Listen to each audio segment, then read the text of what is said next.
Hey everybody, how's it going? It's Justin with Singletrack Rambler. Today we're going to go through my bike really quick. I've been working on this through the winter. I'm stoked to get out there and start cutting trees. Probably a month or two out yet.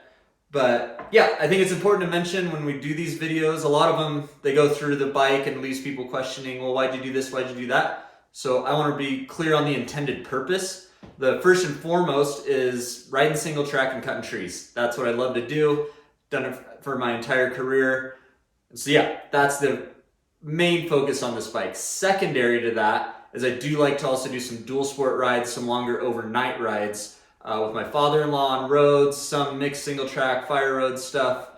I can also ride this bike to work in the morning on the highway and take single track all the way home after work, which is really cool. Additionally, if I'm at work and I get a phone call from someone about a hazard tree that's blocking a trail, I already have my bike and saw there. I can run out and take care of it either after work or during that work day. If it's near the end of the day, I'll just go out, take care of the tree, and then rip home. Really quick though, I want to talk about some folks that have helped me with this build. Brian Fullerton at Acherbys is super rad. It's a local company for me. They're based here in Ketchum, Idaho. Mike Spurgeon at Takomoto Co. is an absolute stud. He's taken a ton of time to answer my incessant questions. I'm not a super mechanical savvy guy. I'm good at cutting trees and manual labor, working on small things with my fingers, not my cup of tea, but he's really taken time to help me learn how to get this bike set up and bulletproof it.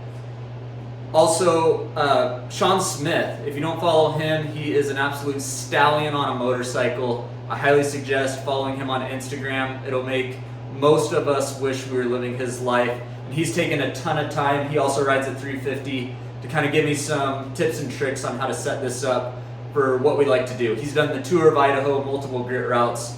His bike's set up by Mike at Takomoto. So I've really leaned on those three guys especially to help me with this build.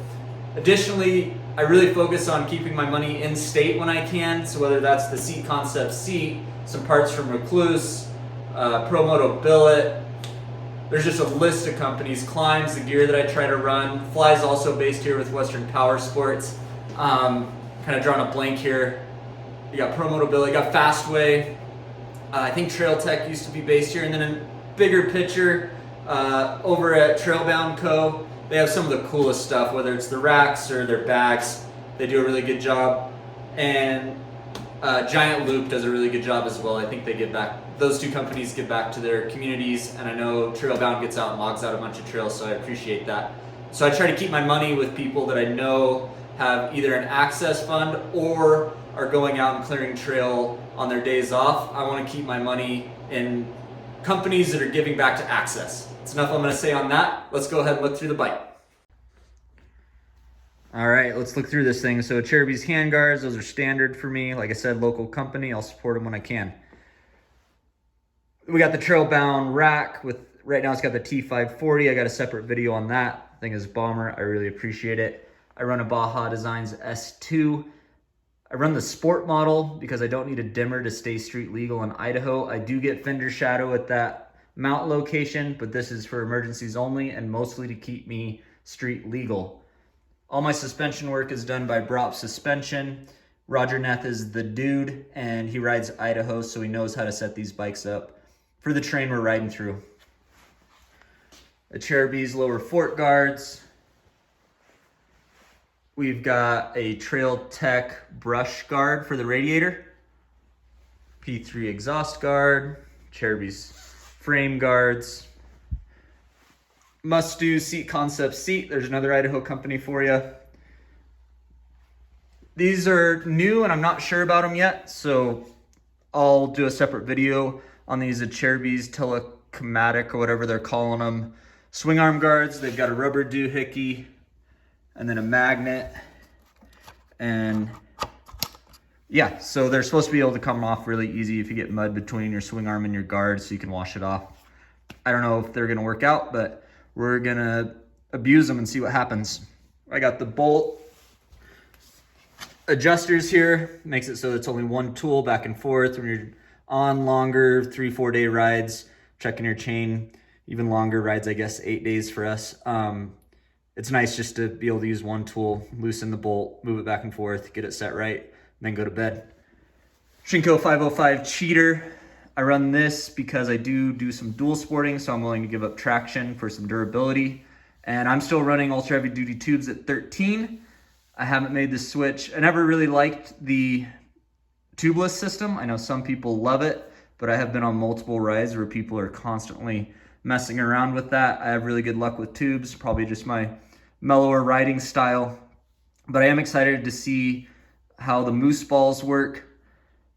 Taco Mike is putting those on his bikes right now and getting some serious testing with them. And if all goes well, I will probably get the moose balls system to try out for a year. FMF Q4. Motor-wise, dirt tricks, cam chain tensioner, ratcheting. That's kind of a must-do mod on these 350s from what I hear. And then I've also upgraded to the Recluse clutch dampeners and done the aluminum idle gear or oiler gear upgrade on this bike. So it should be the few things that can go wrong on these 350s are taken care of with those 3 mods. Working around the other side here, we've got Giant Loop Mojave saddlebags. I can get everything I need for 2-3 nights on those, and then in my 30-liter pack. We've got the Dirt Tricks dome washer. In here, we have the kickstart capacitor, or bump start capacitor, whatever you want to call it. You can look those up. I think Dirt Bike Channel, Tokyo Off-Road, and I think Taco Mikey's even put some videos together on why you need that on these bikes, and that's a must-do mod. Oversized Acherbys tank. And then I really like this. This is the Trailbound handlebar bag. If I'm just leaving, I can throw some quick tools, a spot, and my phone in here. It's just a nice, convenient thing. On longer dual sport rides, I'll throw my snacks, or even single track rides, I'll throw some quick snacks in there so I can just grab them, not have to take my pack off. Works awesome. I'm running a Vortex ECU with the map switch. I think that about wraps up what we've done. So not a ton to this bike, but everything is with a purpose of either making the bike more reliable or gearing it towards my intended uses. 70% single track, 30% dual sport. Let me know if you have any questions. Let me know if there's anything you think I need to add. I will say, I know people are gonna call me out on it, but I don't run a Rotor Guard. Never have, never had an issue.